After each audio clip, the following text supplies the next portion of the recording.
Good evening, everyone. Welcome to the November 21st meeting of the Portsmouth City Planning Board. I'm going to call the meeting to order. We have one member not in attendance, Mr. Bowen. I'm going to ask you to sit for Mr. Simonis this evening. Yes. And we have a number of folks here from departments heads. I'd like to have a motion to move the capital improvements discussion up to first in the agenda. Mr. Second? Sounded like a couple of motions and seconds there. All those in favor? Aye. Aye. Any opposed? We had a workshop session with the council. We had a presentation at the workshop session. The city manager and department heads gave a very detailed presentation, had public input at that meeting. Tonight, it's the responsibility of the planning board to take that information and make a recommendation to council for the capital improvements plan. It is optional whether or not there should be public input. I'm going to allow one round of up to 3 minutes for anybody who wishes to speak on the capital improvements plan, and then board discussion, and hopefully proceed to a vote. So if there's anybody here who would like to provide any input on the capital improvements plan, here or on Zoom. If you're on Zoom, raise your hand, and if you're here, come to the podium. And if there's nobody who wishes to do that, we're going to proceed to discussion. No one has raised their hand on Zoom. Nobody here wishes to do that? Okay. Have the board members had a chance to go through the capital improvements plan? I did mention one thing I wanted to discuss, but before mentioning that, is there anything that folks would like to bring up? Should do the approval of minutes first. We move this. We don't have to. I moved the Oh, okay. it was moved right to the beginning. We'll do that next. All the way to the beginning. All the way to the beginning, right up at the top. Then we'll do the minutes. Bill. I'd like to talk about housing, and I think we also collectively want to talk about parking. I'm not sure of the sequence. You can do it in that order. Okay. So in the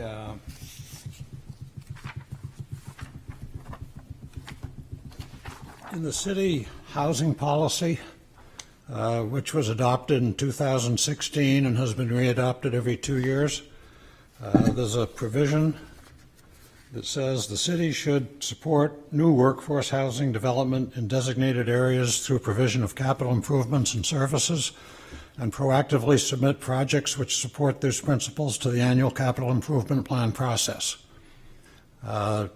In this capital improvement plan, we have $250 million and nothing for housing. I think that's a disconnect. There are things that the city can do in terms of infrastructure, providing for developers that can be used as part of a negotiation to get some of the units at workforce levels. You can think of 2 or 3 projects that we've had in the last year where that might have been a helpful tool to have in the toolbox.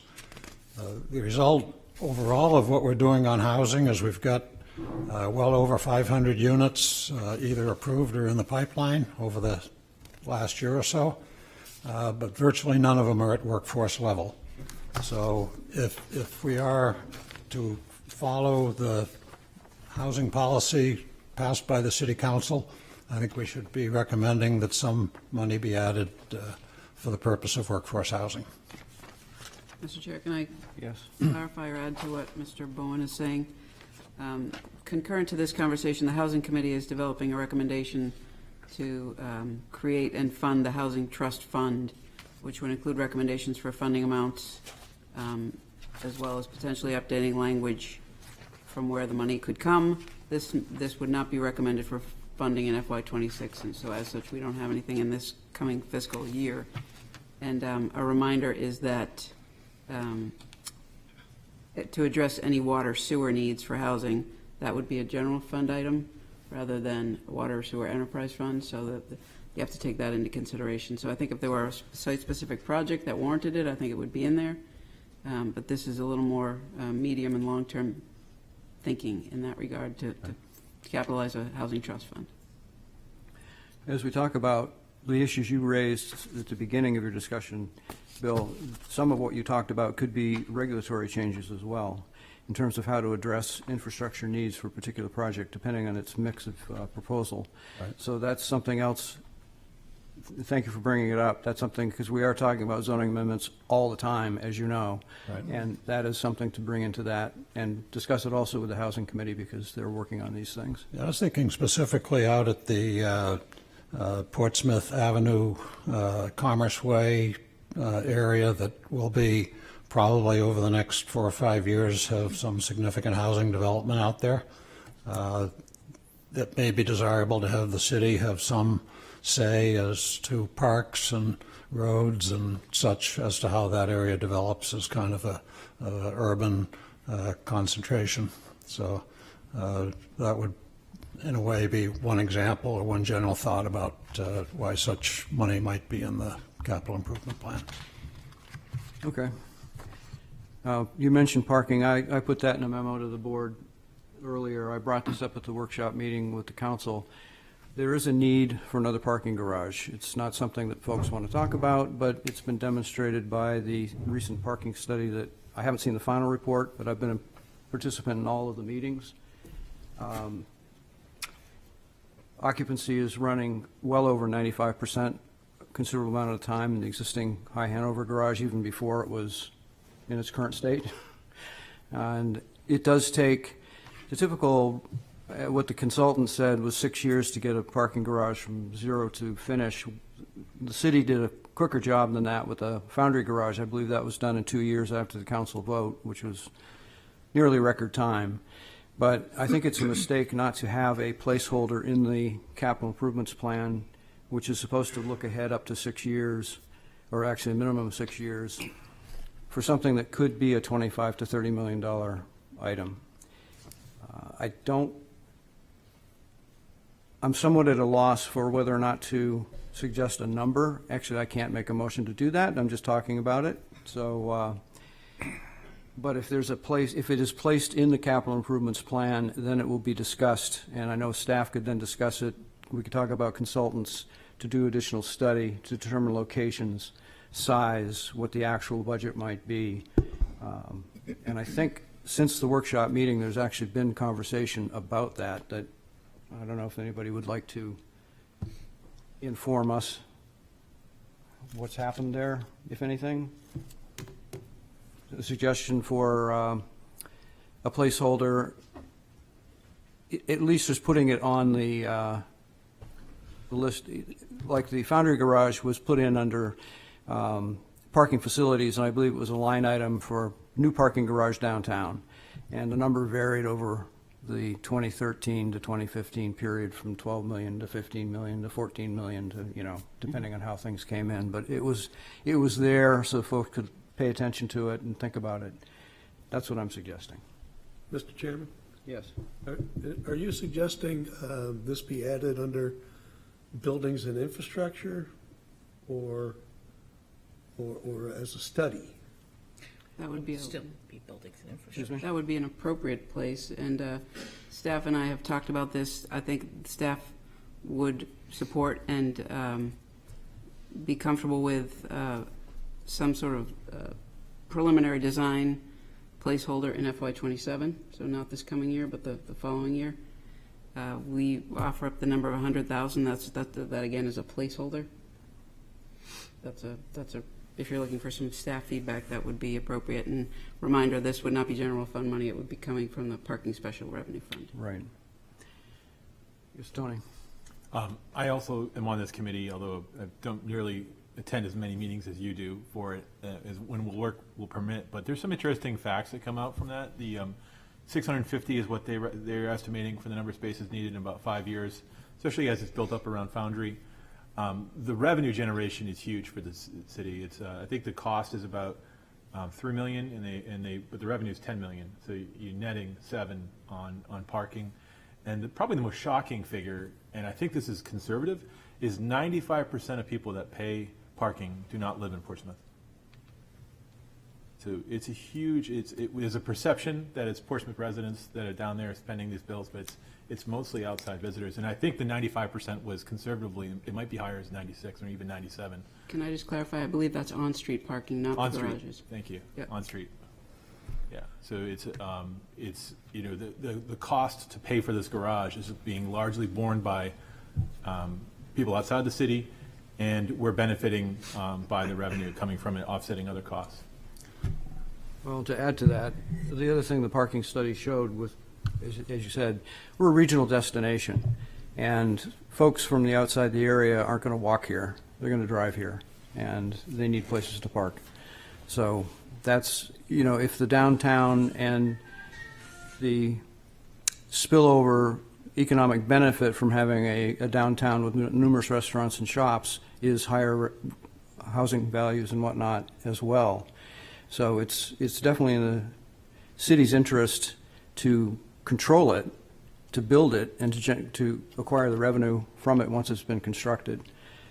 I've seen the reverse happen. I've seen downtowns go down very quickly without paying attention to their needs. And, you know, we're lucky that hasn't happened here, but I happened to be looking at some documents, and it was only 60 years ago that there was a slum removal project considered in this city. So things can happen fairly quickly.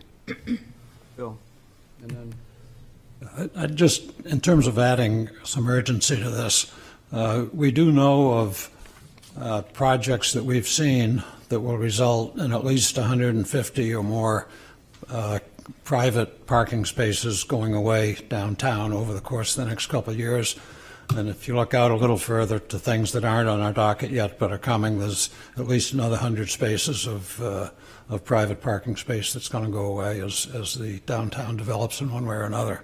But on the other hand, we've got developers who would like to not have a parking requirement in the CD 4-5 area, and at a kind of a 10,000 foot level, it makes more economic sense to consolidate your parking in one place than to require every property developer to put parking on their own individual lot.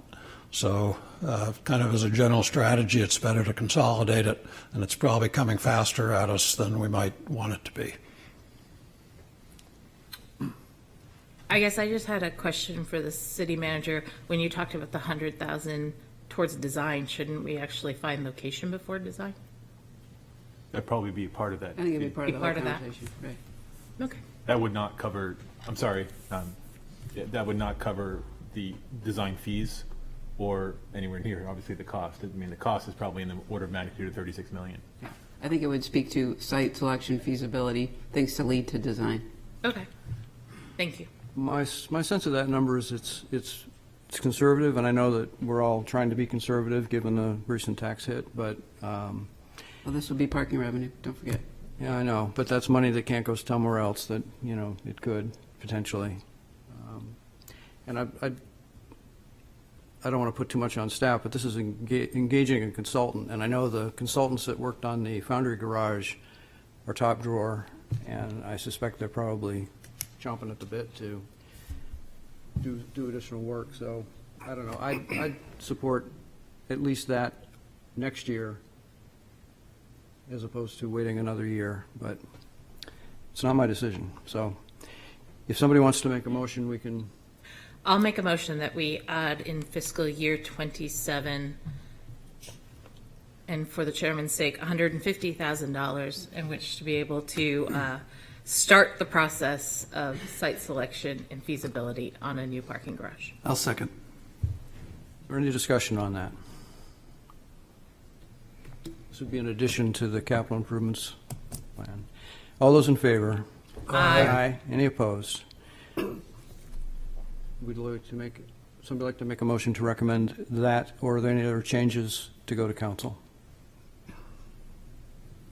I make a motion to move forward a recommendation with that change to council. Second. Any discussion? All those in favor? Aye. Any opposed? Thank you very much. Mr. Chairman, since it will actually be probably a fairly short conversation, could we bring up under City Council referrals item C as well? Item C.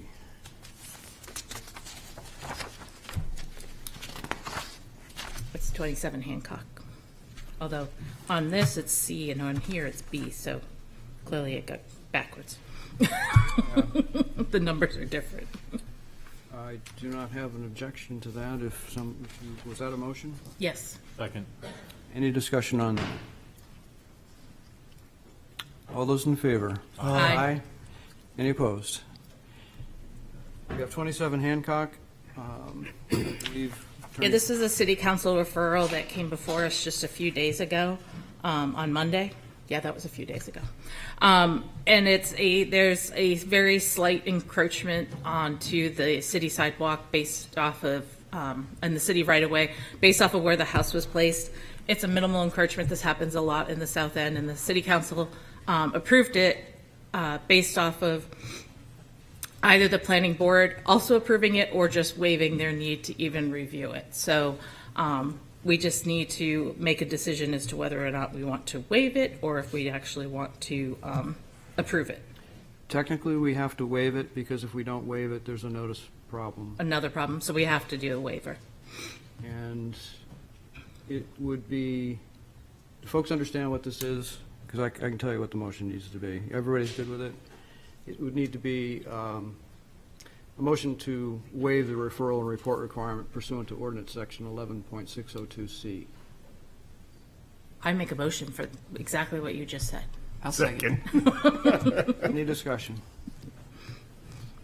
All those in favor? Aye. Any opposed? You have your recommendation.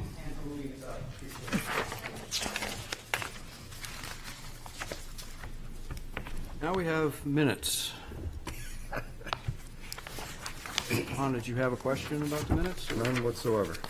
Anybody have any issues with the minutes? We have 3 sets, September 26th, October 17th, and 24th. Mr. Chairman, I'll move approval of all 3 sets of minutes. Second? Any discussion? All those in favor? Aye. Any opposed? Minutes are approved. Excuse me.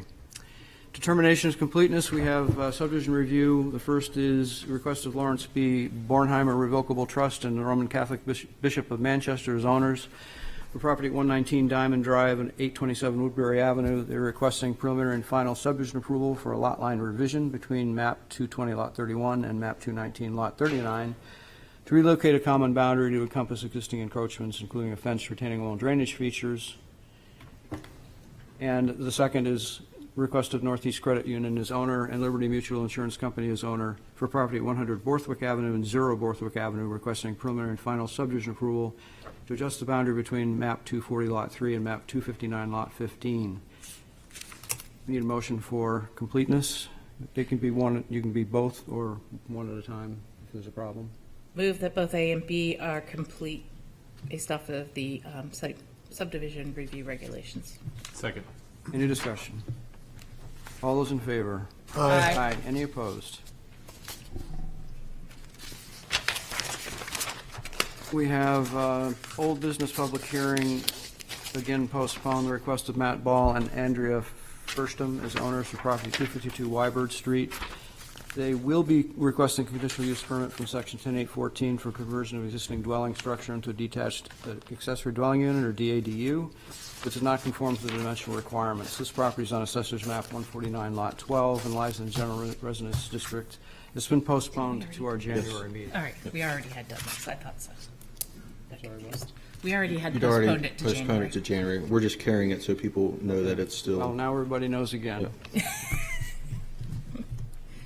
The public hearings on new business, and the first is Port Harbor Land LLC as owner for property at 2 Russell Street, requesting a conditional use permit to allow 40,000 square foot building footprint within CD5 zone as permitted under section 10.5A43.43, and a conditional use permit to provide 340 parking spaces on separate lots where 334 are required under section 10.11112.62 of the zoning ordinance.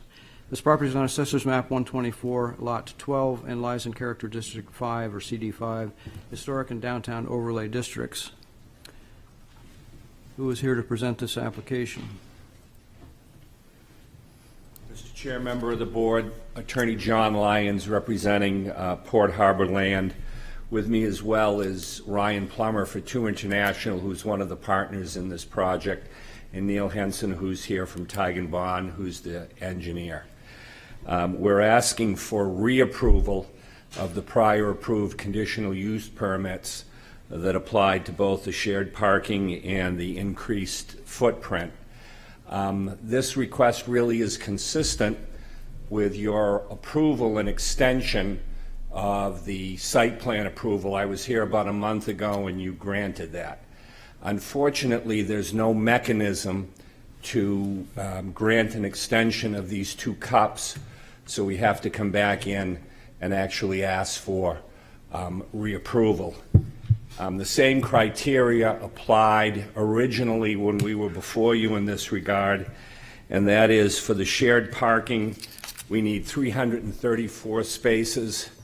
We actually have 440. However, since we last saw you, we've been diligently working. I think that's set out in the staff memo, and we set out previously. Because of the uniqueness of this lot and the significance of the development, we've just needed this additional time. But we have been to the Zoning Board of Adjustment and requested a number of variances and regarding parking, and all of those variances were granted, which actually allowed us to increase the number of parking spots from 440 to 446.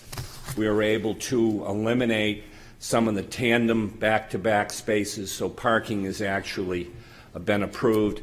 I'll also say that since we were before you, Ryan and the city staff have been working on the construction management and mitigation plan. We're working as hard as we can to obtain the building permit, the SRA, all of those issues. But just again, even though you look at the lot across the street from the Sheridan and it looks like a single lot, it's actually 3 parcels.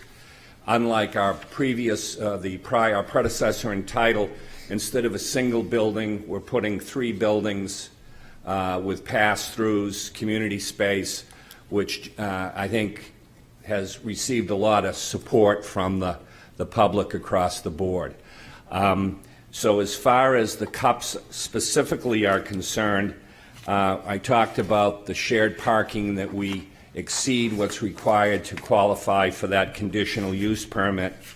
In regard to the building footprint, we're required to have ground floor parking shall not be greater than 30,000 square feet. Ours ground floor is 29,810. All ground floor parking areas shall be separated from any public or private street by a linear building. That is the case here. At least 50% of the gross floor area on the ground floor shall be dedicated to parking. We have 64.2%. At least 30% of the property shall be assigned and improved as community space. We have 40.4%. The development shall comply with all applicable standards of the ordinance and the city's land use regulations. We do that. One of the issues that we talked about with the city staff is, since we're coming back before you, whether or not the revised ordinance that requires 10% community space and 10% workforce housing applies.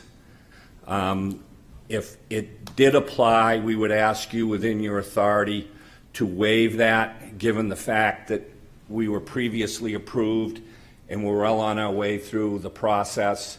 We have far more than 10% community space. We have 40% community space. There's benefits to the city around the realignment of some of the intersections, the ability to create a roundabout. And the other issue, I think, that I'd ask you to consider, the city manager knows that my wife and I love to walk, because when she passes us in the morning, she gives us a little beep.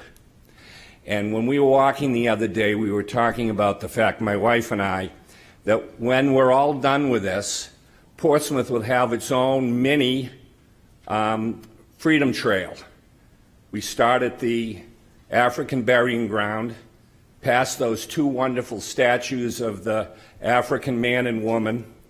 As you cross State Street, You look to your left, you'll see the John Paul Jones House. You'll pass the Rockingham Hotel with all of the history around Frank Jones, the peace treaty that was signed or partially signed in that the Rockingham Hotel, down past the historic music hall, through the Labrie Arch. You can look to your right, you'll see the steeple, Market Square, where George Washington read the Declaration of Independence, up through Vaughan Mall and Port Walk Place with the shops and the restaurants, cross Deer Street. And one of the reasons why we needed this cup for the large building footprint is because the HDC asked us to line up one of our community pass-throughs with Port Walk Place. And when we did that, that required this second cup we asked you to approve, which you did.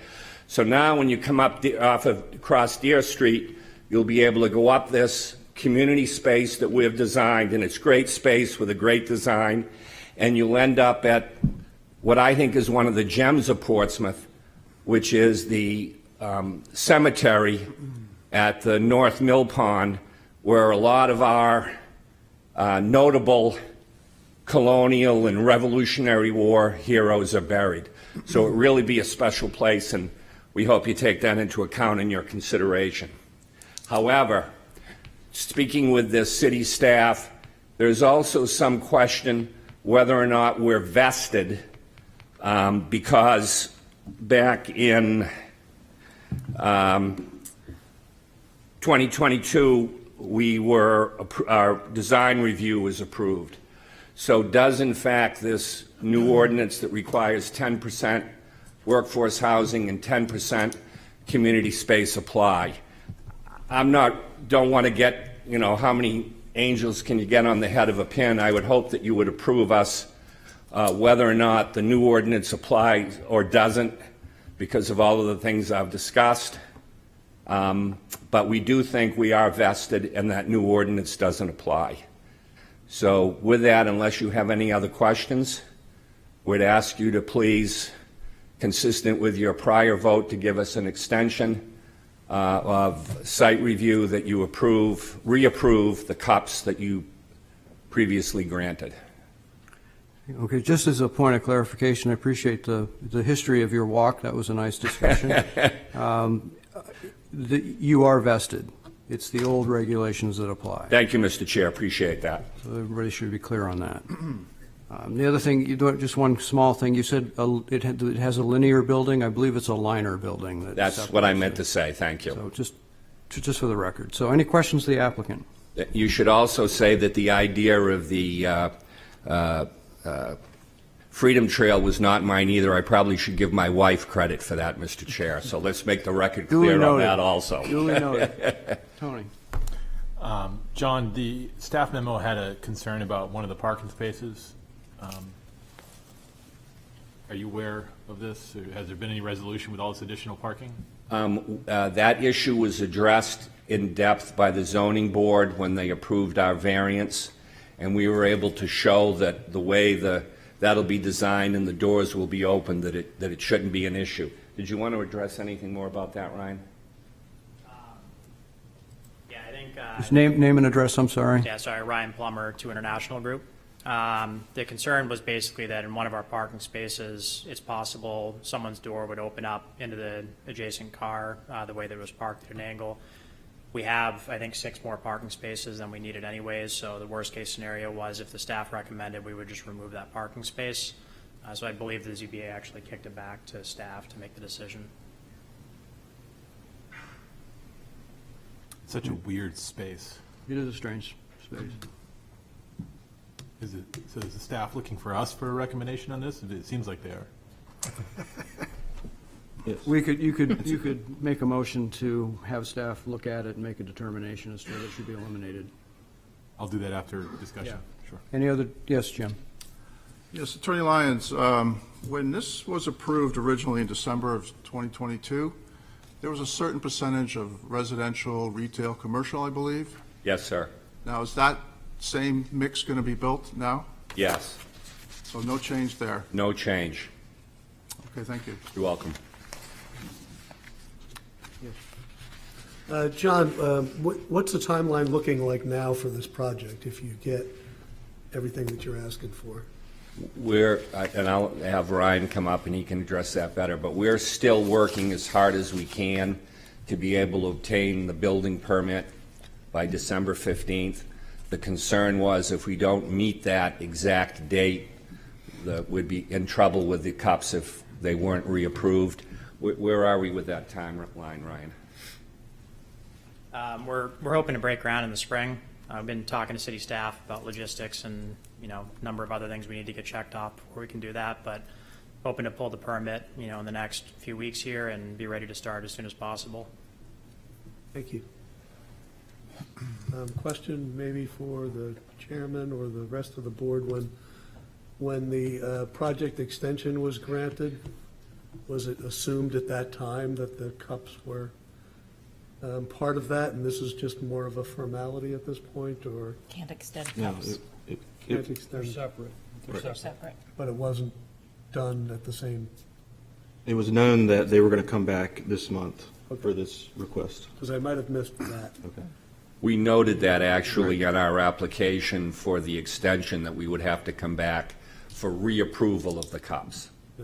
To avoid this non-parallel situation, staff and I have talked about this. There's two ways to do it. We could modify the ordinance, but there's also a way to change the condition of approval so that this wouldn't happen again, because it's awkward for the applicant to have to come and ask twice.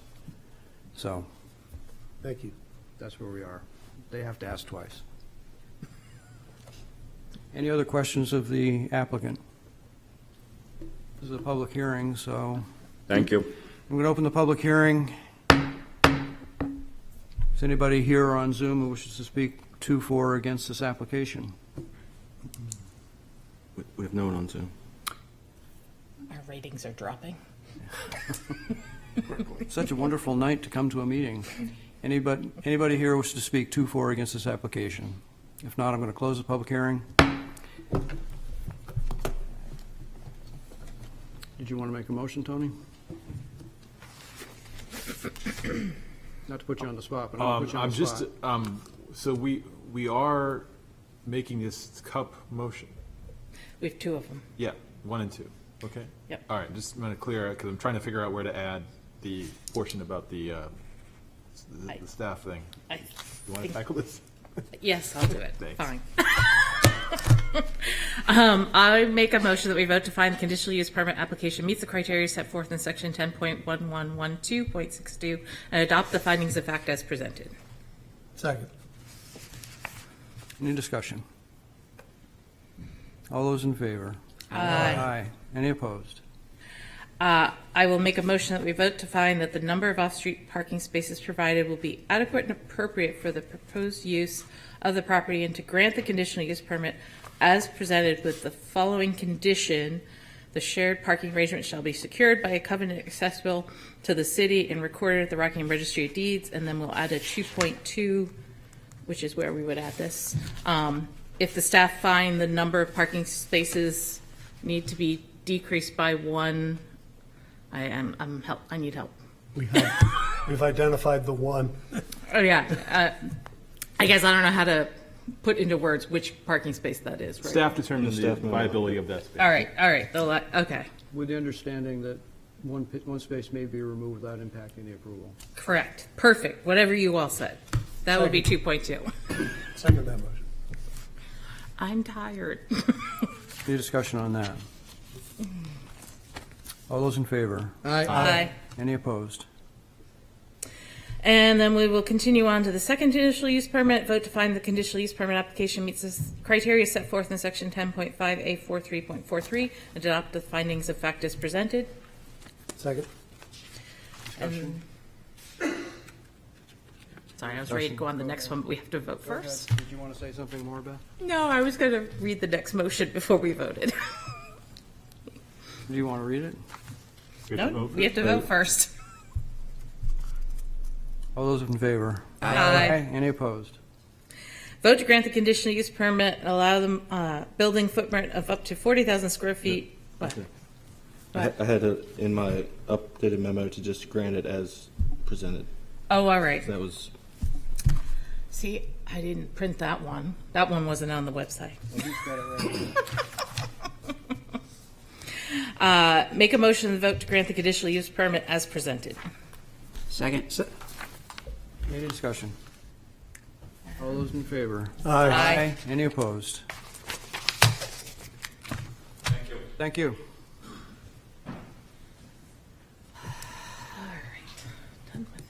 We have a request of Hogs Wave LLC as owner for property at 913 Sagamore Avenue, requesting a wetland conditional use permit from section 1010-1750 for 9,574 square feet of disturbance within the wetland buffer area for redevelopment, including demolition of existing dwelling, construction of a new dwelling, reconfiguration of a gravel driveway, pervious paver patio and deck, grading, utility connections, and landscaping. This property is on Assessor's Map 223, Lot 27, and lies within the waterfront or WB district.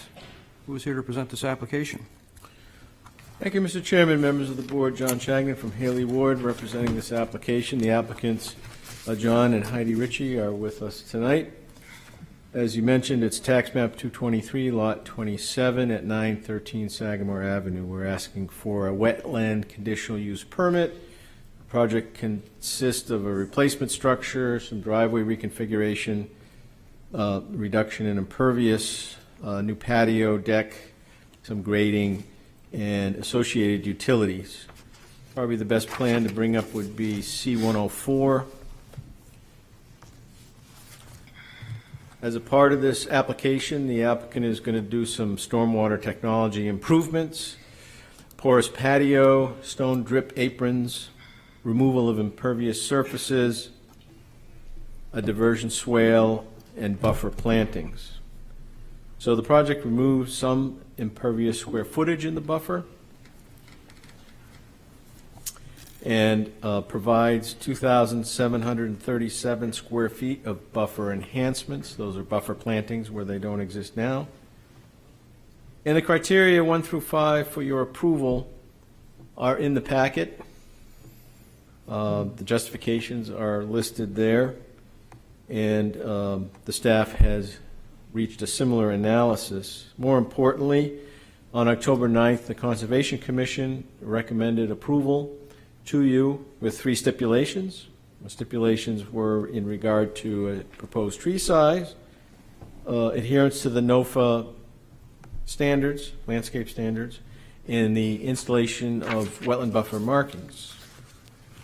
And also importantly, the Zoning Board of Adjustment on Tuesday of this week approved variances to frontage and residential use requirements for this project. That's basically, I'll keep it short, that's our presentation. We agree with the conditions listed in the staff memorandum, and the Conservation Commission stipulations 1 and 2 have been addressed.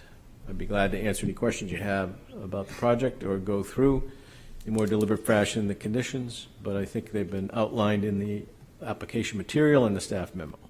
Thank you, John. Any questions of the applicant? Yes, Greg. John, is it safe to say that if you wanted to spend the money to blast, you could move the building outside of the buffer? So in the deliberations with the Conservation Commission and in the packet material, it shows the extent of the ledge. The design of the house takes into account the ledge in putting the garage at a higher elevation and over the ledge, so it doesn't have to be blasted. And the commission agreed with us that blasting the ledge creates more disturbance. It's to the environment that is the buffer. So how would blasting granite disturb the environment? It's a site disturbance. It requires more erosion control and site construction techniques to do it safely. So does that mean it's just a financial hardship? I don't think that's an appropriate, I'm sorry, but no. It's a yes or no question. No, it's an environmental concern. as put in the application and agreed to in our conversations with the Conservation Commission, believing the Conservation Commission was doing their job diligently, and they asked, why can't the house be moved back? And that's the reason. is- Okay, I'm sorry, we don't have the benefit of the Concom report here, but, you know, right across from Portsmouth Housing on Middle Road, we saw a beautiful house put right on top of a big giant hunk of ledge. That's in the middle of an urban developed area, not adjacent to. Well, it's been, you've. I guess my point is this is, you haven't explained to us why it would be more environmentally impactful. You basically said that you don't want to blast the ledge. Do you want to speak to that? John Ritchie, 912 Sagamore. The size of the footprint of the house was redesigned so it fits where we do not have to blast. The footprint you see right now on this plan requires no blasting. To move it further to the north requires blasting and possibly the loss of another 42-inch tree. So we've set this all around the ledge probes. Thank you, but our concern is the wetland setback, and, you know, it is physically possible to move the structure outside of the setback. Certainly, but there were more environmental disadvantage to doing that than where we left it. One tree and some blasting, you just said, correct? I did, and the conservation was really focused on leaving the trees, as many as they could. One tree. Thank you. Any other questions to the applicant?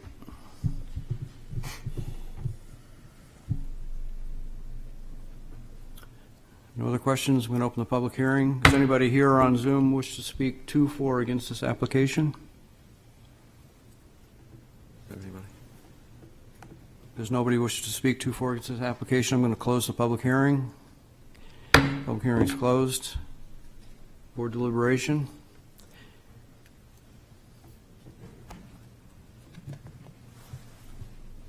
Comment?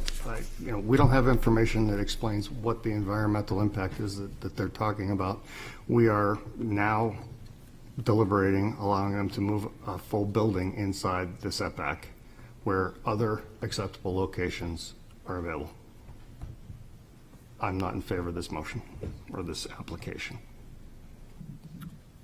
Okay. Yes, Jim. I agree with Greg.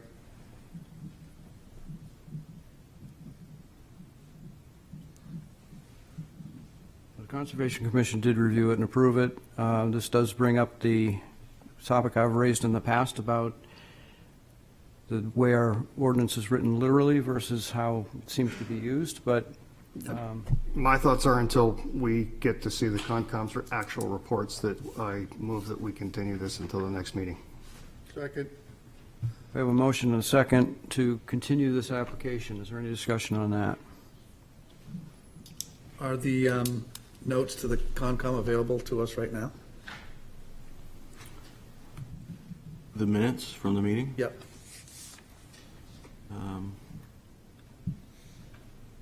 The minutes are not ready. The action sheet,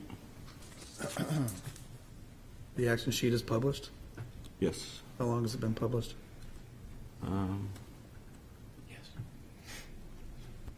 Well, the action is summarized in the staff memo from what the Concom did. Right, so but- that it doesn't have information, the that minutes. information has been available, and we do have that, and anyone can look at that at any time. We have the result. We don't have the discussion. So we have the Discussion's result and a lot- recommendation. As it being my motion, I think the discussion's a lot more important than yes, you should, or no, you shouldn't. We have any other discussion on the motion itself? We have a motion to continue, yes? Beth? I think that there's enough summarization in the staff memo as far as what happened at Concom to make a decision. So I'm not in favor of postponing or continuing. Can I read the Concom summary for the board? Well, we have, we have them, you have them. Well, let's read it. It talks about a 2-inch tree, and the applicant follows NOFA standards.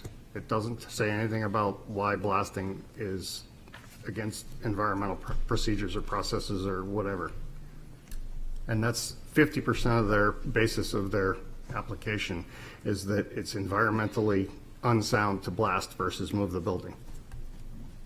Well, what we have, I mean, that's a little bit speculative, Greg. What we have is a representation by the applicant We have an approval recommendation from the Conservation Commission. That's what we're supposed to act on. I understand your point, but that point is something that the Conservation Commission presumably would have taken up directly because that's their job. And, you know, we're being told what happened. Now, you're not supposed to make a representation to this board unless you know that to be a fact. And we have a licensed professional making that representation. Mr. Chairman, Yes. could we call the question with a I roll was call just vote, about please? to. Thank you. So, any other discussion on the Motions to both. the motion is to continue this? It wasn't a specific time, I'm assuming, I to the actually next. said next meeting. Next meeting, Yes, okay. yes, sir. Motion to continue to next meeting. All those in favor? Roll call vote, could we have? Yes, we have to have a roll call vote. Mr. Coviello, No. Mr. Giuliano, No. Councilor Moreau, No. Mr. Bowen, Yes. Mr. Hewitt, Yes. Mr. Almeida, No. Mr. Mahana, Yes. City Manager, No. Chair. No. Motion fails. Further discussion, yes. Can I make a motion, we vote to find the conditional use permit application meets the requirements set forth in section 10.1017.50 of the ordinance and adopt the findings of fact as presented? Second. Discussion. Yes, Bill? Is there any quantified experience with blasting in this general area that would suggest that it's an environmental hazard? That, we're on findings right now. You're getting into the actual approval. Right. So unless there's a finding that addresses that, we need to do that first. Yes. You know, I don't have to like or dislike what's being proposed here, but I have been given, you know, that this has been to Concom, it's been to ZBA. I trust those boards and the work that they do, and I've been giving everything I need to make, you know, an impartial decision, a vote on this, and I'll be supporting the motion that was made.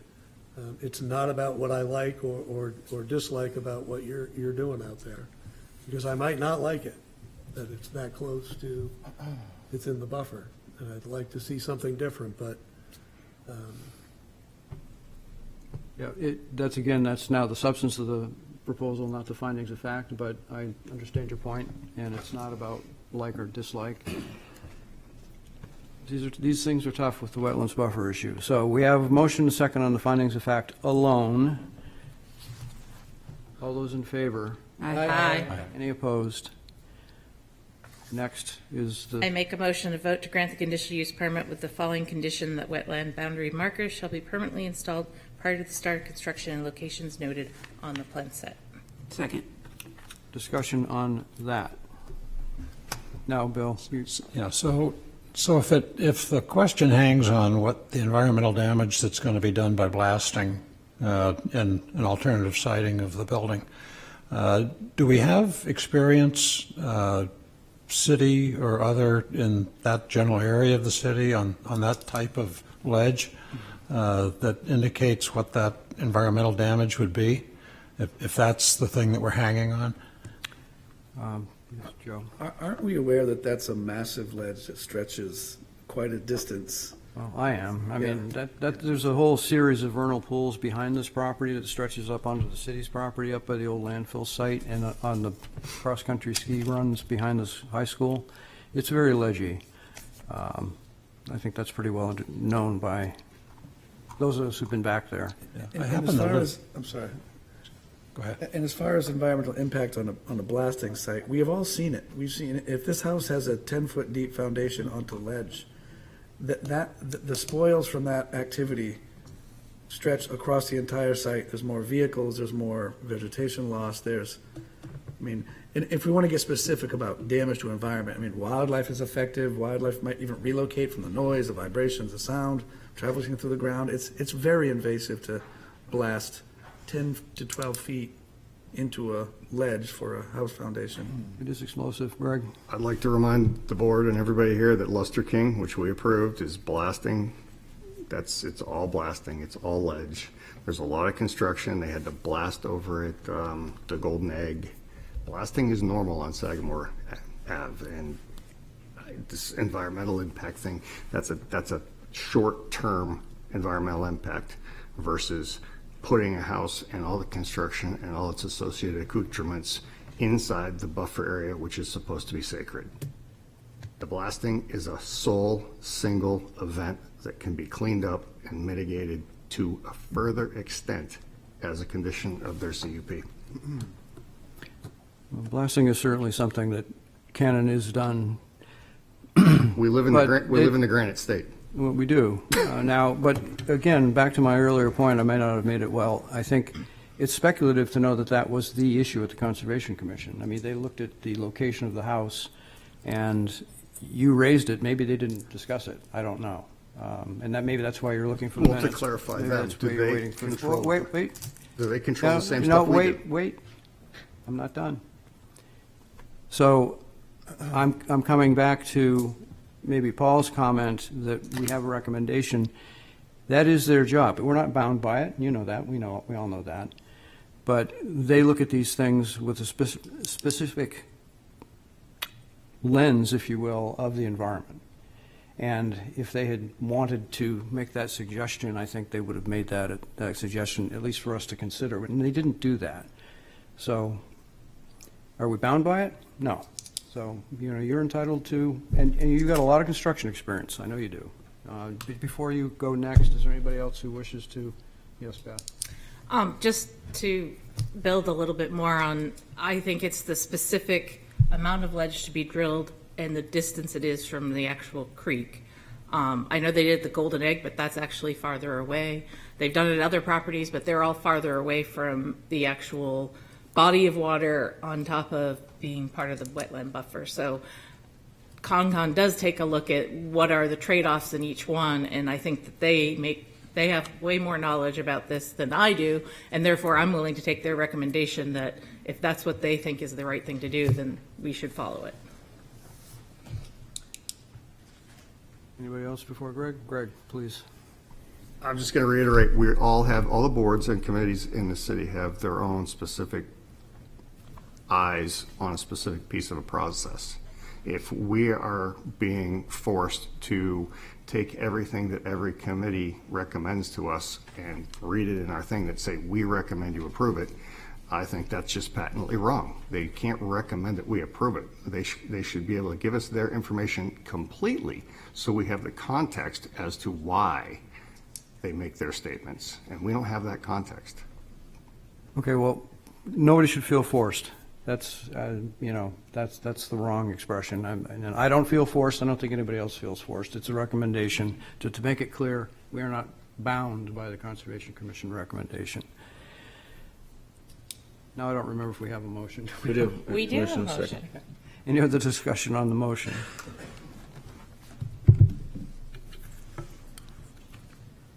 All those in favor? Aye. Aye. Opposed? Aye. 3 opposed? Two. 2 opposed.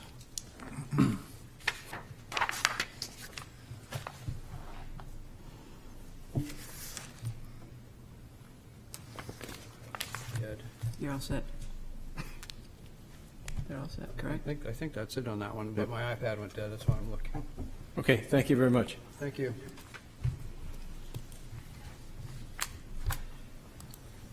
Next is a public hearing, a request of Kevin Jatan Zhang Revocable Trust of 2017 as owner for property at 377 Maplewood Avenue, requesting a conditional use permit. What? The last one was not a public hearing? Yeah, Oh, okay. that no one spoke. Okay, No one spoke, yeah. I missed that. That's why we're talking about it. Requesting a conditional use permit from section 10814 for detached accessory dwelling unit. This property is on Assessor's Map 141, Lot 22, and lies in the general residence of GRA and historic districts. Who is here to present this application? Thank you, Mr. Chairman, members of the board. Derek Durbin for the record. I'm here on behalf of the owner of the property, Kevin Zhang, who couldn't be here tonight. I think Brendan McNamara as well, our designer, should be zooming in from Australia, so I don't know, Peter. Do you I don't see him yet, so. And he said, maybe he's mixed up by 2 or 3 or By 8 computer or hours. I don't airplane? know. It's from Kittery. But I'll buy Brendan maybe 60 seconds of time. I just have just some supplemental information to pass out. One is an existing conditions plan that I had said was being submitted with the application package. The proposed conditions plan you received does show the existing conditions. It's just a little bit hard to decipher in that plan. So I actually brought the existing conditions survey just to pass out to the board if it wants to see what the property looks like now. Also, just findings of fact from the zoning board in case it adds any context, since this has some history behind it. Okay, So, I'm going to pass those out. Thank you.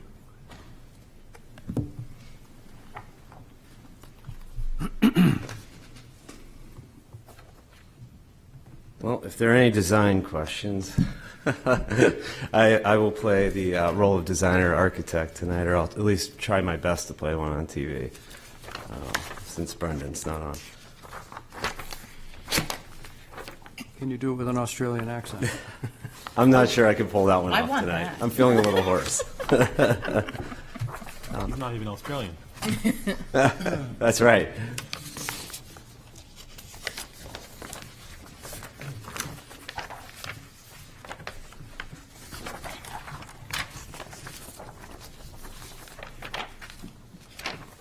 So I figure I'd start by just giving you a brief background on the property and the project. For those of you that aren't familiar with this particular property, as you're driving out of town on Maplewood Avenue, which you can't really do right now because the bridge is closed, but if the bridge were open, you would drive up the hill.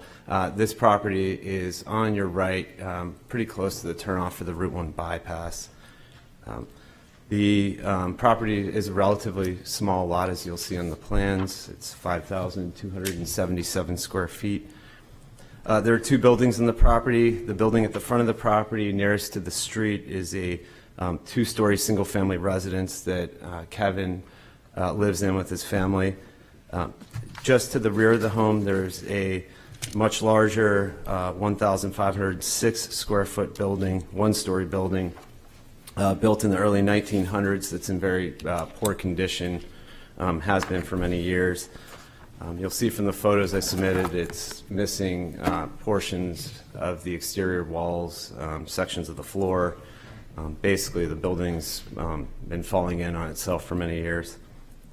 Mr. Zhang would like to tear that building down and replace it with a smaller 1.5-story carriage house style ADU building with an attached garage. The ADU would only have 1 bedroom and 1 bathroom. I think somewhere on the proposed conditions plan it says 2. That was a mistake. It only has 1, as you'll see on the floor plan. Some of you may know Kevin. I don't know. He's the owner of the Pink Bamboo restaurant downtown. That's probably where he is tonight. The ADU is being constructed so that his mother can move into that space. She currently provides basically full-time childcare for his kids when he's working at the restaurant. So it's precisely the reason why the ADU statute and the city ordinances are put in place.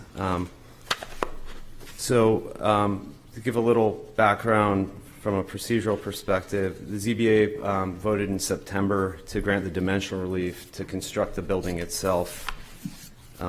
That followed a work session by the HDC that also had supported the project pretty much across the board, I believe. I think everybody was in favor of seeing that existing building torn down and this new building constructed. So as you're aware, Kevin has requested modification of the allowable building footprint. The purpose behind that request is to allow for a 1-car garage in an area of the property that would otherwise have to be utilized as a parking space for a vehicle. 3 parking spaces are required for the site. It would also give Kevin the additional opportunity for some storage in the property, not much, but a little bit. The main house in the property is pretty small. It doesn't have a great deal of accessory space for storage, so that would give him a little extra. Right now, he uses that, and you may see it in the photos, he uses that dilapidated building in the back to put some of his personal belongings in that he stores away. Obviously, not the safest situation. The purpose of the restriction, as I understand it, the 750 square foot restriction, is really just to minimize the size of newly constructed ADUs. I know everybody always tries to push the envelope, make things larger. It's probably more profitable in some sense for people. But I would also submit to the board that the modification process was put in place to give the board some flexibility in situations where there are special circumstances or not granting a modification would lead to an illogical result. So I would just like to point out a few of the, I guess, what I would consider to be the special circumstances related to the property that I believe justify the modification. One, Kevin is improving the overall conditions of the property. The proposed building is quite a bit smaller than what exists there now. We'll be improving building coverage by 8%, open space by 4%. He is bringing the right yard setback, which could be considered a secondary front yard setback as well, if that is in fact a public way to the east that says passageway on the plan, from 0 feet to 6 feet. That is the side, obviously, where the garage would be located.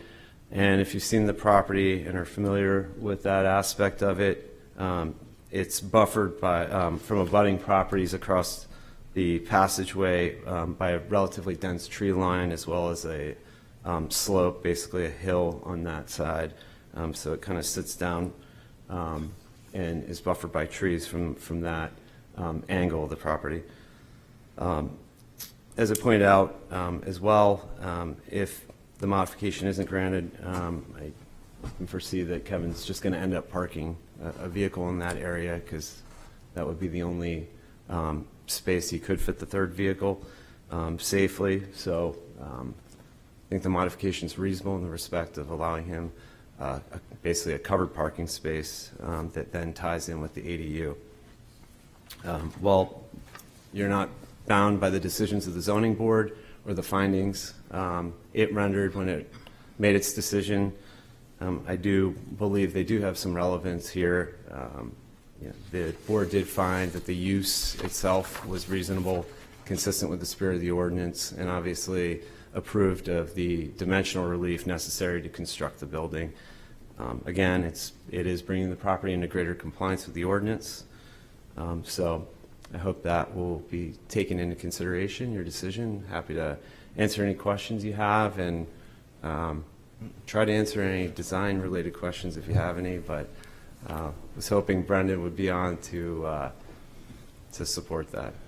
So, thank you.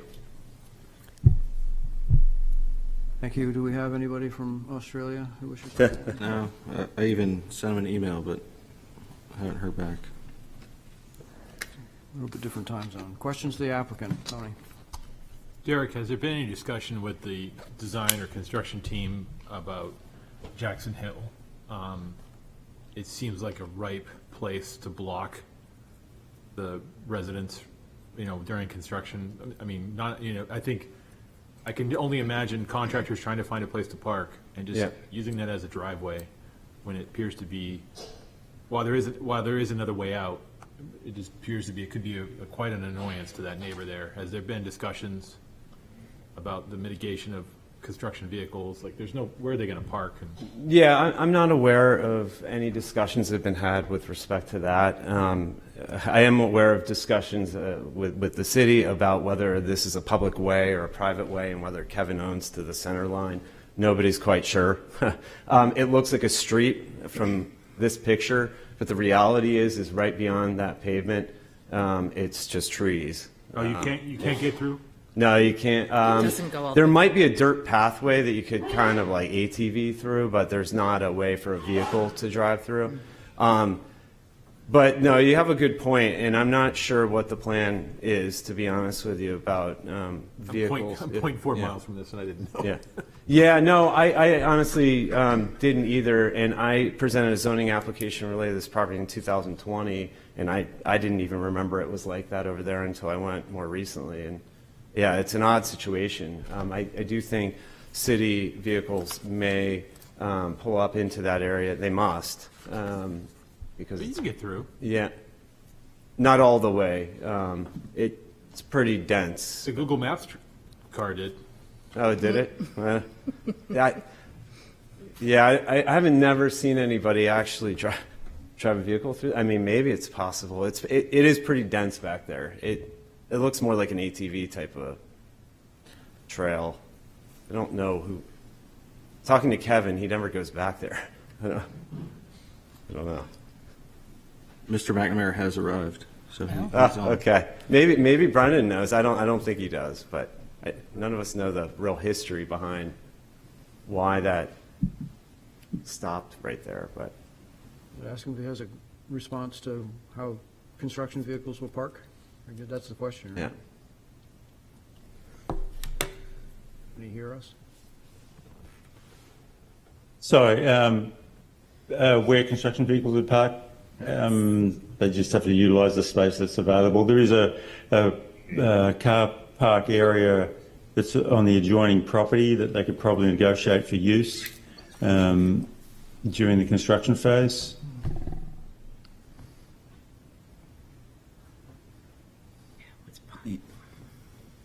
Yeah, as it stands now, there's vehicles, and I might have put this in my written submission, but vehicles have to basically back out of that driveway or find a way to maneuver around. It's not a great situation as it exists. I didn't mean for this to actually opens a little bit. I didn't mean to get hung up on this. I was Yeah, just no, curious. it's okay. I just want to raise it to staff's attention. Okay. Sure, yeah. Fair question. I know you mentioned going for the HDC. Have they fully approved it? No, we were coming here to the zoning board first, obviously, before coming here, and then back to the HDC. But there was no negative feedback from the HDC. I think they want to see this building back there demolished. They've seen it a couple times at this point. I've actually been in it. Oh, I'll say, I mean. So the prior owners are friends of mine. Yeah, so, yeah, I know it's scary. This time around, I didn't go in it. I instructed the person taking the pictures not to go in there either. You go in based off of taking your own life into your hands. Yeah, that is for sure. Yeah, you can. But I guess then my other question is the unit itself is only going to be 750 square feet. 749 gross Excellent. floor area. Okay. Yeah, there. I know there's a note in the staff memo that says 756 square feet, maybe. Is That was what's for the the footprint Yeah. without the garage? Yeah, that's it. As Brendan clarified for me yesterday, that's because of the wall. If you count the garage. I just wanted Yeah. to confirm that because, nope, those are my only questions. Any other questions to the applicant? Yes, Bill? And all of the existing structure there will be removed? That's correct. Good.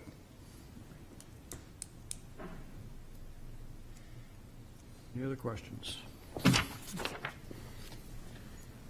Okay, thank you very much. Okay, thank you. I appreciate it. Open the public hearing. Anybody here or on Zoom who wishes to speak to, for, or against this application?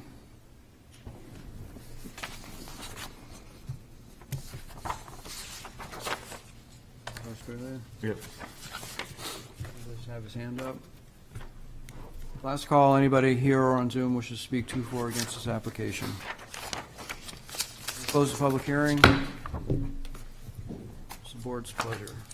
Would you like a motion? Yes. Vote to find that the conditional use permit application meets the requirements set forth in section 10.81462 of the ordinance and adopt the findings of fact as presented. Second. Any discussion? All those in favor? Aye. Any opposed? Findings of fact adopted. Keep going. Vote to grant the conditional use with the following modification. 2.1, modification from section 10.814.434 to allow the building footprint of 1,104 square feet. Second. Any discussion? Yes. I just think that this is appropriate. We did make that condition on the size when we put this together, and there's a lot of thought behind that, but this is truly, that was more, we didn't want someone to build like a 3 or 4 car garage and then try to put something upstairs, which this isn't that scenario. So I think it's an appropriate modification. Yes, Greg. Yeah, so I agree with what Beth just said, and I was hung up on the ADU being subservient, but the way they described it, they checked the boxes. So I think it meets our intent of the ordinance that we created. Any other discussion?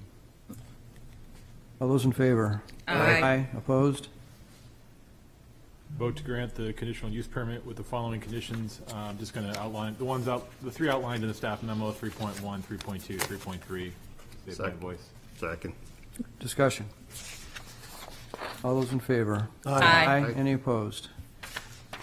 Are approved. Thank you. Mr. Chair, before we get to the next item, I have a question on Robert's rules with regard to calling the question. Typically, if someone wants to call the question, doesn't the chair need to ask the board to vote before discussion ends?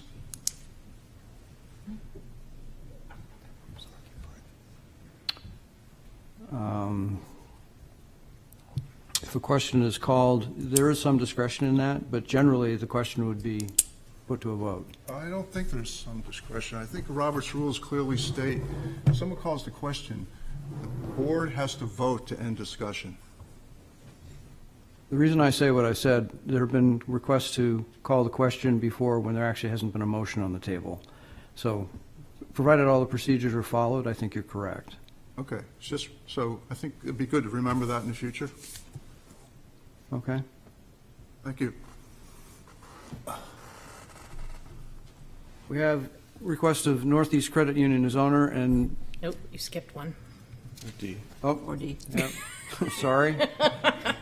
Item 4. Didn't put a blue check on it, so we have to go to the request of Lawrence P. Bornheimer Revocable Trust and Roman Catholic Bishop of Manchester's owners for property at 119 Diamond Drive and 827 Woodbury Avenue, requesting preliminary and final subdivision approval for a lot line revision between map 220 lot 31 and map 219 lot 39 to relocate a common boundary line to encompass existing encroachments, including a fence, retaining wall, and drainage features. This property is on Assessor's Map 220 Lot 31 and Map 219 Lot 39 is in the Single Residence SRB District. Who is here to present this application? Hi, I'm Brenda Caldwell from TF Moran. I'm here on behalf of our client, Larry Bornheimer. And I also have some plans with some color on them, if it's okay for me to pass them out. You can pass them out.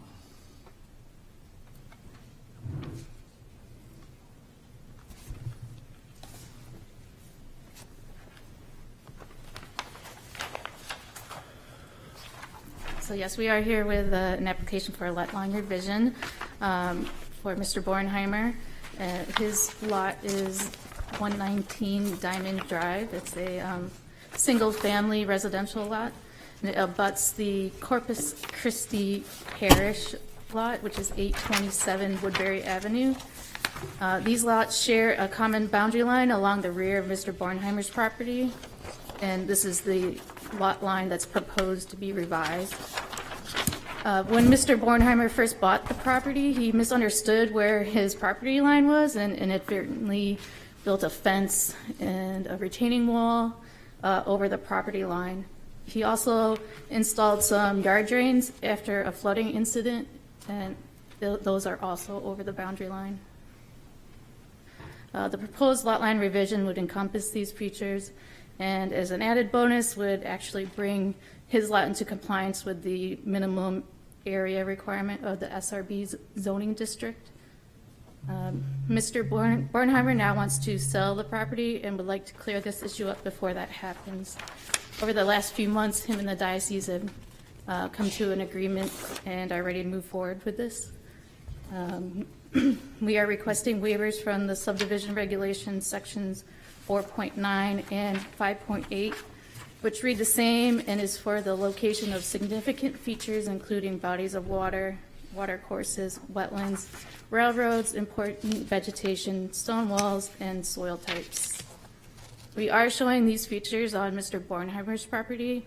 So specifically, this would be for the church property, which is a relatively large lot, being over 10 acres.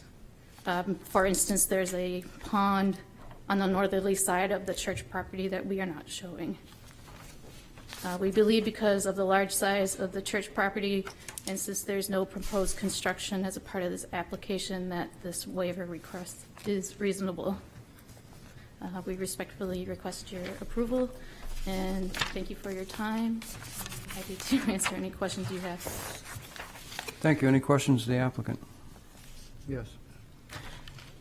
Okay, so, and maybe this is picky, but I get you kind of created the additional land based off of where he's already encroached, instead of like just teeing it off. Right. And I'm wondering, why not? Why not just tee it off? Because from someone who writes property descriptions sometimes, I hear that's you. a lot more work to do this than just to tee it off. I hear you. I know there's a lot of back and forth between the attorneys for the property owner and the church diocese, so I believe that was a part of their discussions. I believe they just wanted to encompass the minimum amount of the encroachments. They just wanted to make it irregular. Okay. I'm on your side. Okay, thank you. I'm glad somebody is, because this just looked weird. Same question. Yes, Paul? Do we have something from the church in the application that they're supporting? They're one of the applicants. Are they Yeah. just part of this? You're representing them as well? Yeah, we have a letter of authorization with them as well to represent them here tonight. Their diocese is, their attorney's out of Manchester, so they chose not to attend tonight.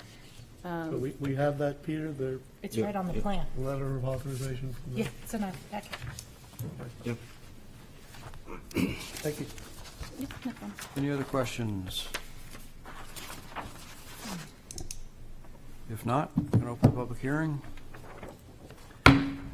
Anybody here or on Zoom wishes to speak to, for, against this application?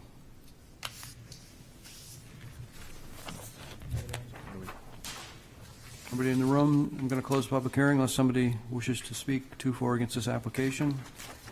Public hearing's closed. Question. Yes. I just have a hard time with the property lines we are creating, given that we know one of these two property owners is not going to own their land. Highly likely the other one is not going to own their land in the near future. I mean, I don't want to be speculative, but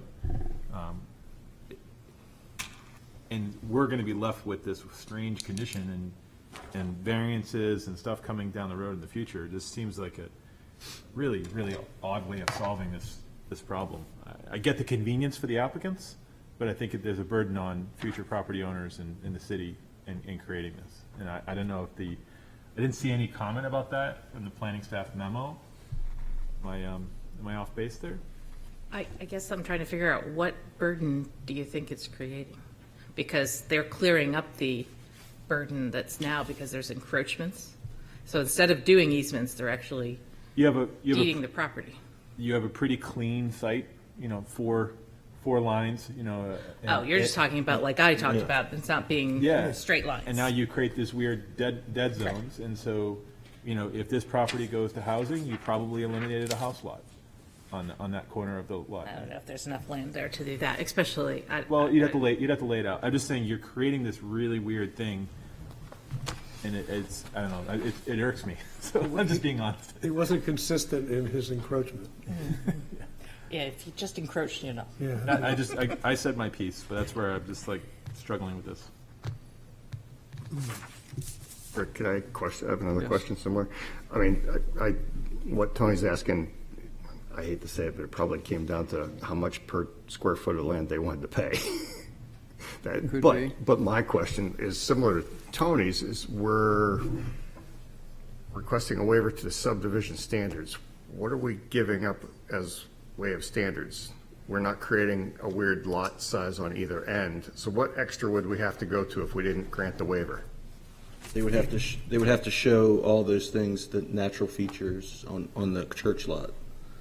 That's So the waiver. you'd have to basically At show the the whole survey of the yeah. church lot, which is 10 acres with a pond on it. Yep. Gotcha. Okay, thank you. Thanks, Peter. That's really the only. Yeah. Many communities have separate provisions for boundary line adjustments that are much simpler. We don't have that. So that was something that came to my mind when I saw this, because it struck me as it should be easier. Yeah, because it falls under subdivision. Is that a change in less than 25 years? Because I did a lot line revision in Portsmouth, which was just like swap, go like that. Well, I'm not suggesting this one's hard, but it's, Well, it would cost money that it's we called, don't have to it's, spend. the only way it fits in our regulations is as a subdivision, so. Well, that's clear. Thanks. Okay, cool. Never That's mind. Don't want to drag it out. Yeah. But to Tony's point, just quickly, I mean, that little sliver of land might be the open space you would need on the big lot to get that extra workforce housing unit or something, too, so. You never know. I don't support making a line like that, but I understand how it comes about. So three of us are annoyed. Could the neighbors come to some agreement with the church to, hey, he did it, I want to have a Of course. piece? You could go Of course back. they could. Yeah. They'll have to when they sell. Everyone will have a little A little bump out. appendage to their, They're all over. They're gonna have to do it when they sell. All right, are we ready to move forward? Yeah. I'd make a motion that we vote to grant the requested waivers to the subdivision standards from section 4.9/5.8 requirements for preliminary plat and requirements for final plat.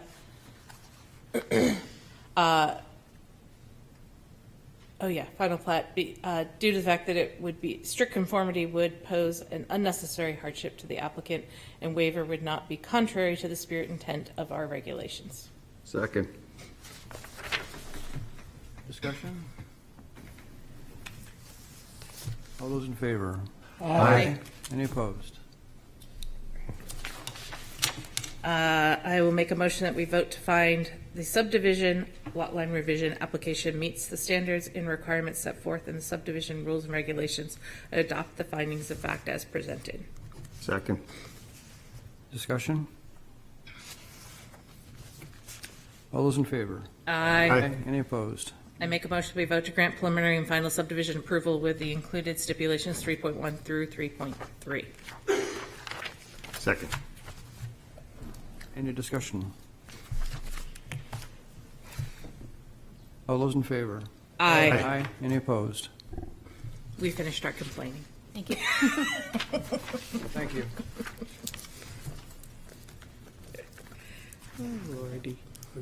And now we are on to Northeast Credit Union as owner and Liberty Mutual Insurance Company as the other owner for properties at 100 Borthwick Avenue and 0 Borthwick Avenue, requesting preliminary and final subdivision approval to adjust the boundary between map 240 lot 3 and map 259 lot 15 by adding approximately 4.88 acres to map 240 lot 3. This property is on assessor's map 259 lot 15 and map 240 lot 3 and is in the Office Research District.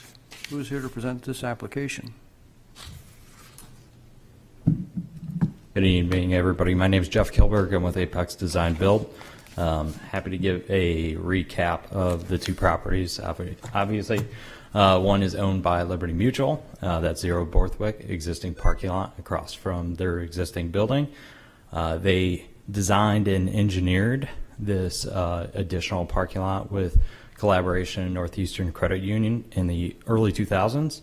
And they've been leasing it from Northeastern Credit Union for the last roughly about 20 plus years. They've performed maintenance on that parking lot for the time that it's been in place. We have developed a maintenance plan. They've been doing that and beyond as part of the maintenance of that parking lot. So it's a rightful ownership transfer, essentially what we are proposing. The Zoning Board of Adjustment supported that on 10/15/2024.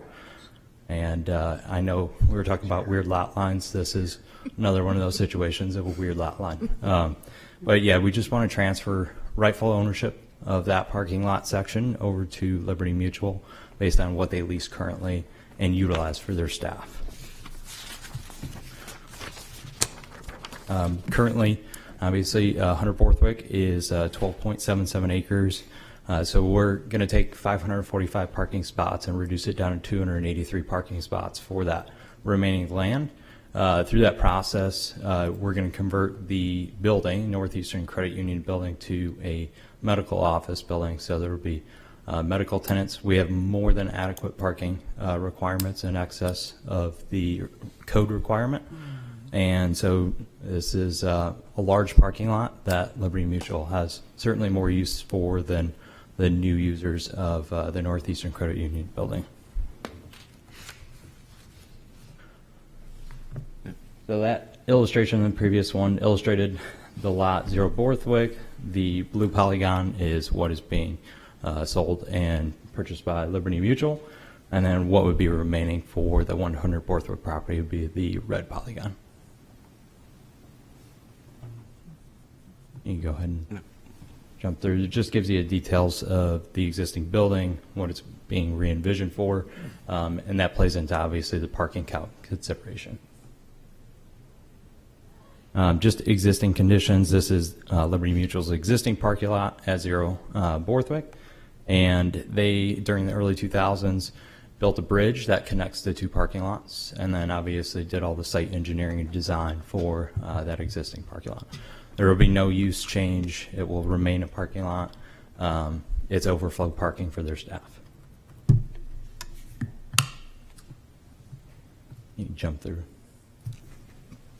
These are just some illustrations of what's out there for existing. Liberty Mutual does have signage that reflects the current lease section and what will be sold. So there's no confusion of who can use which side of the parking lot. It is even striped to accommodate Liberty Mutual staff.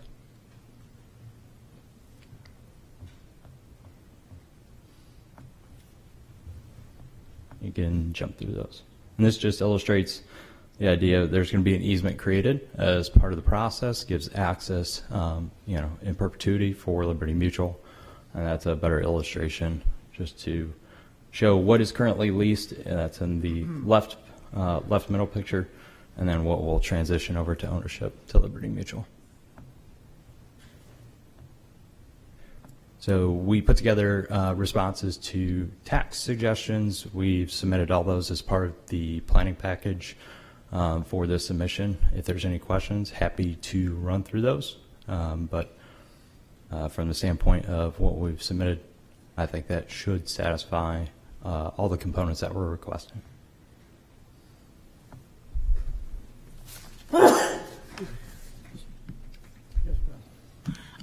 So if I understand right, their only access to the parking lot is through the easement through the other lot, but they have a bridge to their other parking lot so people can walk then over to work. Is that what the idea is? Yep, correct. Because the bridge isn't drivable, it's just a pedestrian. Yeah, just Okay. pedestrian bridge. You didn't say that, so I just wanted to make sure. Connects the two. There's blockades there to keep people from driving. Any other, excuse me, any other questions? Thank you. Yep. Open the public hearing. Is there anybody here or on Zoom who wishes to speak to for or against this application? Seeing none, I'm going to close the public hearing. Make a motion.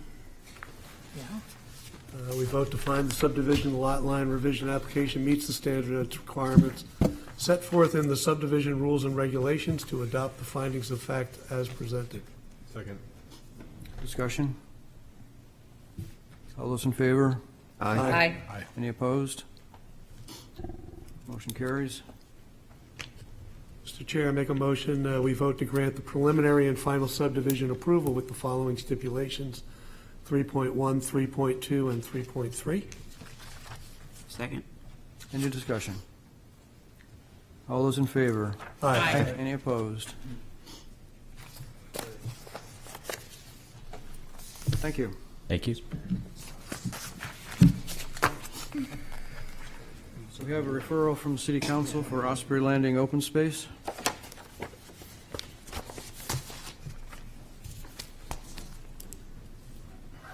As I understand it, they want to retain ownership but have the city take control. Is that? That's correct.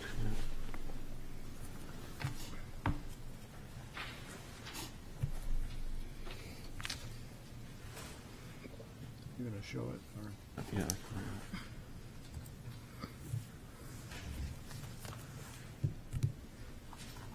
Everybody know where this is? I know Osprey Landing is. Is there anywhere on a map that we can see this? He's bringing it up. I'm waiting for him so I can All see right. it too. Yeah. Yeah.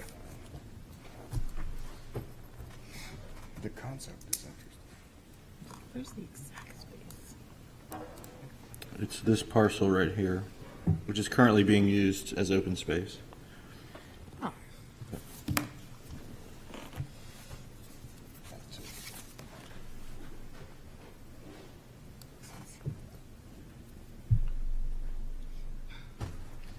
Right next to So- the G-Nod, right? Yeah. Right. It's right next to it, yes. Totally out of place. So who currently owns it? The developer of. The developer. The developer yeah. had maintained ownership, okay.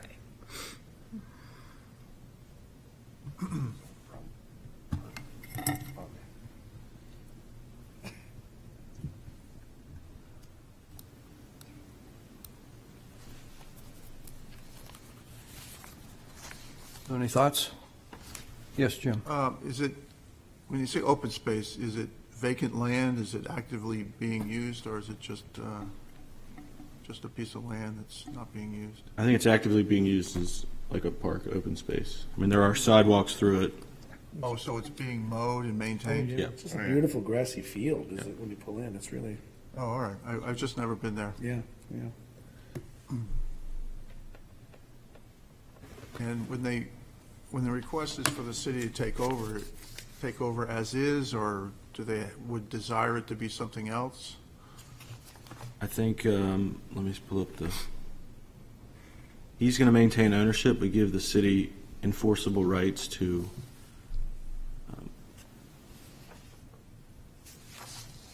Basically a park. yeah, basically use it as a park. I guess it's a legal question that we don't really have guidance on, but when you read those stipulations, it says we have the ability to maintain it, but we don't have to. And it was kind of quirky. But that's the legal department, not us. Right. The proposed covenants, is this what I'm seeing in the packet? Yeah, Yes. yeah. See what I mean, Paul, when you read that? Yeah. Well, I read it as, if the city wants to keep it as a park, they're not, that's great, but if they're not obligated to, so that made sense to me. I didn't see why it was confusing. Right, and the city won't own it, but they'll just have the rights to. Well, it says it shall be maintained as open space available for recreational activities such as walking, hiking, and organized activities. Right? Top of the page. The property would be in the ownership of Inishmam, but the city can assure that it remains open space.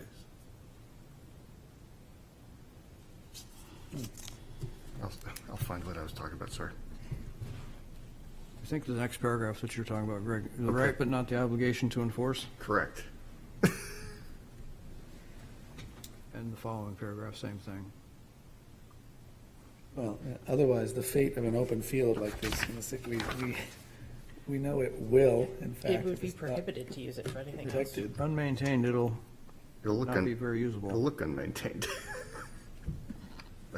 Are there other covenants, easements, restrictions on that development that are currently recorded with the? It says there are, and it says they're attached, but I don't see them. I mean, Yeah, would this- I didn't see any. Would this be subordinate to those? I don't know the answer to that. But I'm sure there are easements and covenants with the Osprey Landing, Yeah. but, Well, it says it's to be used for open space, and you can't build buildings on it. Yeah, no residential or commercial use. It's really nice. Does the council typically ask the recreation department for any thoughts on something like that? Would it fit a softball field? So, Read the paper. Just thought I'd ask. Okay, and so there's no, anything other substantive we need to, is there any reason not to recommend doing this? Yes, Paul. So I'm not maybe reading properly, but the memo says the list of use of the property for residential, commercial, or industrial would be prohibited. The list of restrictions is located on page 1 of the attached restrictive covenant agreement. I don't see such a restricted covenant agreement. What I just said, right? Yeah. It wasn't attached. It's not attached. And I mean, we can take, I think the memo is a summary of what those provisions are, but I don't think I want to try looking that up while we're here, live meeting. I mean, I would think we should be dealing with a complete package to make. Well, we can make a recommendation subject to legal department reviewing those covenants and see if there's any issues. That's fairly clean, that we'd know by next meeting. Not like it's going anywhere. Yeah, is there a time constraint with this? I don't think so. I don't think so either. This is what was provided to planning staff from the legal department, so. It would be nice to see the restrictions. Oh, so. These 2 pages. Yeah, it sounds like we want to see the restrictions. I mean, the concept's awesome. Should we make a motion to continue this matter to Yep. get the complete package? Yeah. All right, I'll make that motion. Is there a second for that? Second. Any discussion? So we'll get the restrictions next time? Yes. Okay, Yep. that's all. I couldn't hear. Perfect. Who seconded? Continue Greg? to, Greg? Joe? continue to the next meeting? Yes. Sure. Yes. To the next meeting, yes. Okay, we have a motion second to continue to the next meeting, get the full package. Any discussion? Nope. All those in favor? Aye. Any opposed? I don't have an update on the master plan. Do you want to say anything about it? I mean, the staff is. Peter, do you want to speak to it? We got 4 responses for the RFQ, and we have a committee of staff that are reviewing those and going to conduct interviews, hopefully in December. Okay. 3 good. 3 of the 4, yeah. I have nothing else. If there's nothing else, yes, Paul. Quick matter, the email came out this month. Peter was looking for, from the board, any documentation, certifications, anything like that. What's available to us to earn? I mean, sometimes the, municipal association will do seminars. Well, they do those, the lunch. Right. They actually Office do of an all day Professional one. Development. Right. I don't know if you don't get any, like. If I get anything, I'll forward it, but, You don't get I anything don't for get it, but much. there's also the online test certification I test. did that. You read the book. You know. And that's all. I mean, I've participated in a lot of the. I actually asked the staff. I'm like, do you really want to know how many of those I've actually attended? Yeah, you just don't get any, like, here's It's not my like when, transcript, as an or attorney, I get a certificate of attendance, right? So you don't get those when you go to the. So we're good in that seminars. regard? Right, Howard was working on a grant, and so that you get extra points for. Yeah. Basically, if you get that certificate, I think it's enough. Okay. To pass that So along. I- 'Cause So I've done a few with the Bureau of Economic Affairs, who has expertise and responsibility in the area. I would ask if Peter could please do a little research and send to all of us what the appropriate places are to get qualified to do what we do. Did you do the certification, the online certification? No, I'm not pursuing a certification. No. It's a test. It's a test that you take. You can do it online, Yeah. and I know I've done it, Jim's done it, I think I've done it. I've done it. Can you send a? Yep. Thanks.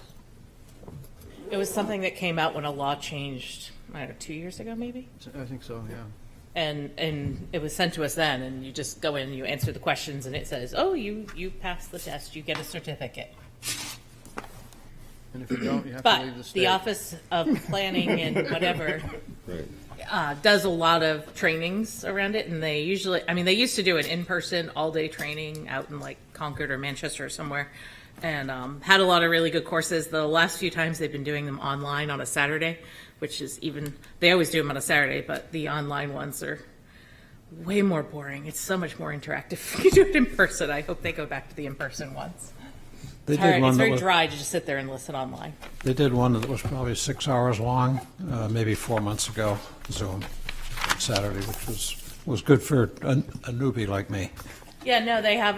When I first joined the planning board, that was my first education, was going to those all-day Saturday conferences, and there were a lot of good topics. I went for many years up until COVID. Motion to adjourn? Oh, yeah. I'm just about to, we're adjourned. Thank you very much.